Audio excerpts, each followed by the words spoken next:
ఇక సమావేశానికి బయలుదేరే ముందు ముఖ్యమంత్రి చంద్రబాబు జూబ్లీహిల్స్ లోని నివాసంలో మంత్రుల బృందంతో చర్చించారు. భేటీలో లేవనెత్తాల్సిన అంశాలపై సమాలోచనలు జరిపారు.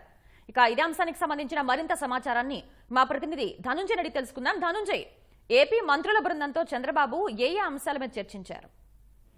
రాష్ట్రానికి విభజన అంశాలపైనే ముఖ్యమంత్రుల సమావేశం జరుగుతుంది. దీనిపైన అంతకుముందు సమావేశానికి హాజరయ్యే ముందు ముఖ్యమంత్రి చంద్రబాబు రాష్ట్రం తరఫున హాజరయ్యే మంత్రులతోటి ఈ అంశాలపై భేటీ అయ్యారు. దీనికి సంబంధించి మంత్రులు అలాగే అధికారులతో కూడా భేటీ అయ్యారు. మొత్తం 10 అంశాలపైన కూడా ప్రధానంగా గట్టిగా తమ ఏపీ వాదన లేవనెత్తారని చెప్పి ముఖ్యమంత్రి స్పష్టంగా మంత్రులకు సూచించారు. పునర్విభజన చట్టం షెడ్యూల్ 9లో ఉన్నటువంటి సంస్థల ఆస్తుల విభజనకు సంబంధించి చర్చించిన నేపథ్యంలో ఆ అంశాలపైన ప్రధానంగా చర్చ లేవనెత్తాలన్నది ముఖ్యమంత్రి ఆలోచనగా ఉంది. అలాగే 10 షెడ్యూల్లో ఉన్నటువంటి సంస్థల ఆస్తుల విభజనకు సంబంధించి కూడా చర్చ అజెండాగా అంశంగా పేర్కొన్నారు. దీనిపై కూడా ప్రధానంగా ముఖ్యమంత్రి దీనిపై చర్చించారు.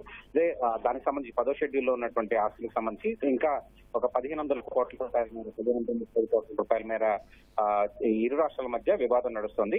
ఇంకా పంచాయతీకి సంబంధించి ఆ వివాదానికి సంబంధించినటువంటి అంశాల మీద త్వరితగతిన ఒక ఆమోదపరమైనటువంటి అంగీకారానికి వచ్చేలాగా దీనిపై చర్చించాలన్నది ముఖ్యమంత్రి ఆలోచనగా ఉంది. దీనిపై ప్రధానంగా లేవనెత్తాలని చెప్పి కూడా ముఖ్యమంత్రి స్పష్టంగా సూచించారు. ఇక ఏపీ స్టేట్ ఫైనాన్షియల్ కార్పొరేషన్ సంబంధించినటువంటి అంశాలపై కూడా ప్రధానంగా చర్చించున్నారు. ఈ ముఖ్యమంత్రులు సమావేశంలో ఈ అంశాన్ని లేవనెత్తిన తర్వాత దీనిపైన ప్రధానంగా సిఎస్ల మధ్య కూడా దీనిపై భేటీ జరగాలని కూడా సీఎం సూచించారు. ఇక విద్యుత్ బకాయిలు రాష్ట్రానికి, ఆంధ్రప్రదేశ్ రాష్ట్రానికి తెలంగాణ దాదాపుగా 7,200 కోట్ల రూపాయల మేర బకాయి పడింది. ఆ బకాయిలు రాబట్టే అంశంపై కూడా ప్రధానంగా ఒత్తిడి తేవాలన్నది ముఖ్యమంత్రి ఆలోచనగా ఉంది. ఇక 15 ఎక్స్టర్నల్లీ ఎయిడెడ్ ప్రాజెక్టులకు సంబంధించి రుణ పంపకాలపై కూడా ఈ సమావేశంలో చర్చించుకోనున్నారు. దీనిపై ఇప్పటివరకు ఏపీ ఎంత వినియోగించింది, తెలంగాణకు సంబంధించినటువంటి ఎంత వినియోగం జరిగిందన్న దానిపై కూడా ప్రధానంగా లెక్కలు తీసి దానిపై కూడా పూర్తి వివరాలతో కూడినటువంటి సమాచారాన్ని బదిలీ చేసుకోవాలి. అలాగే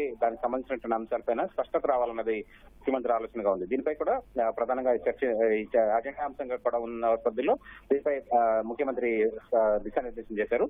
ఇక ఏపీ తెలంగాణ స్థానికత కలిగినటువంటి ఉద్యోగుల మార్పిడి పైన కూడా ప్రధానంగా ఈ సమావేశంలో చర్చించారు. ఇప్పటికే ఆంధ్రప్రదేశ్ ముఖ్యమంత్రికి దాదాపుగా 712 మంది ఉద్యోగులు, తెలంగాణ స్థానికత కలిగినటువంటి ఉద్యోగులు సచివాలయంలో హెచ్ఓడీలు అలాగే వివిధ జిల్లాల్లో కూడా జోనల్, మల్టీ జోనల్ పోస్టుల్లో పనిచేస్తూ ఉన్నారు.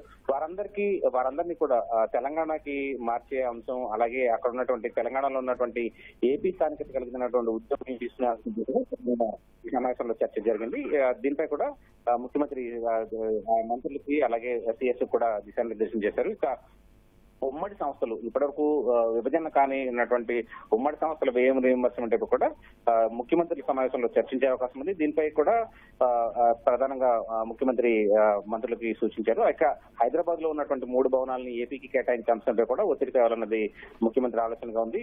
లేక్ వ్యూ గెస్ట్ హౌస్ అలాగే లక్డికా పూల్, నాంపల్లిలో ఉన్నటువంటి 2 భవనాల విషయంలో, 3 భవనాల విషయంలో కూడా తెలంగాణని ఒప్పించే విధంగా చర్చించాలన్నది సీఎం యోచనగా ఉంది.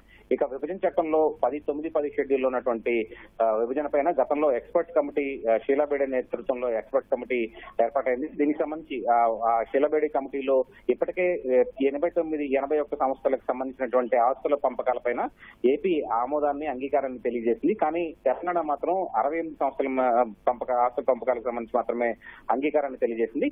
ఈ విషయంలో కూడా స్పష్టంగా ఈ ఇరు వర్గాలు, 2 రాష్ట్రాలు కూడా ఒక అంగీకారానికి వచ్చే విధంగా సూచన చేయాలన్నది సీఎం ఆలోచనగా ఉంది. ధన్యవాదాలు ధనుంజయ్.